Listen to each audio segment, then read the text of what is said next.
Even though it got a little chilly as that sun went down, it was still a nice night for trick-or-treating this Halloween. South King Fire and Rescue held a drive-through candy shoot at Station 63 in Federal Way. The station says that a firefighter came up with this idea just a few years ago, and it's been growing in popularity ever since. It's actually a pretty good idea. That's cute. Look at those costumes. It was really a nice night to get out there and enjoy Halloween. It was fantastic. No obstructions whatsoever. I just feel great today. When you think about it, we had a beautiful weekend, perfect way to cap off October, which was really bountiful in terms of rain and getting some more rain in the gauges there. And then the sunshine. It's just, and then the Seahawks won. Yeah. So it's been a fantastic weekend, and that's transitioning into a beautiful night. Take a look at the Seattle waterfront right now, looking very tranquil out there. Not a whole lot in the way of wind. That will change over the next 24 hours. We've got a new frontal boundary moving in, new month, new rain coming in. I'll tell you about that in a moment.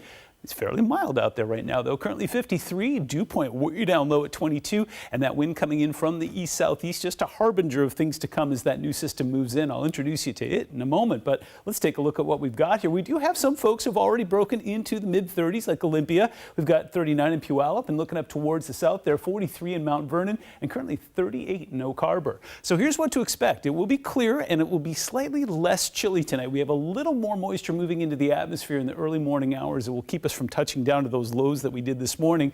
That new frontal boundary moves in tomorrow afternoon. You'll see some cloud cover along the coast in the early morning hours, and that'll translate into some light rain Monday afternoon into the evening. That'll taper off, but it looks like we're tracking more systems coming in. In fact, it looks like the environment's favorable for a few more systems to slide in during the first week of November. So temperatures overnight tonight, again, will cool into the upper 30s and lower 40s, but that'll be about 3 to 4 degrees warmer than it was overnight last night, so we've got that going for us. Taking a look at satellite right now, I've got it zoomed way out. I want to introduce you to our next system. It's not a particularly robust one. In fact, it's kind of breaking apart as it's moving in our general direction, but it will deliver the goods tomorrow. So as I mentioned, it looks like we'll start off in a fairly nice temperate range. You'll notice those winds starting to pick up, especially along the foothills. I got an advisory to tell you about in a moment. Sun rises at 7:53, and then by the time we get to midday, it's going to start to gray up and then get wet in the afternoon. Now, there is an advisory in place in the exact same spot that there was this morning. Didn't really materialize much, but what we're looking for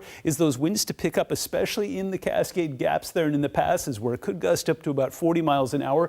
For the most part, along the Puget Sound region, we won't feel it very much at all, but if you are in the foothills or up in the mountains, you'll definitely feel it tomorrow morning, so be prepared for that. Could be some sporadic power outages. Taking a look at future radar, there it is. This is 7 o'clock in the morning. Again, the Puget Sound region is still fairly clear, just some light cloud cover, but along the coast you can see that moving in. By the time we get to midday, this is 11 a.m. You start to see that cloud cover thickening up, and then here comes the rain. Now, it'll move through fairly quickly. In fact, by the time we get to this time tomorrow night, should start to clear, but already tracking another system moving in behind that that'll deliver another round of rain on Tuesday evening. And again, it looks like the hits will keep on coming. Your 7-day forecast shows temperatures warming into the upper 50s and possibly some low 60s on Monday. And then we're going to just track rain that will last all the way into the first week of November.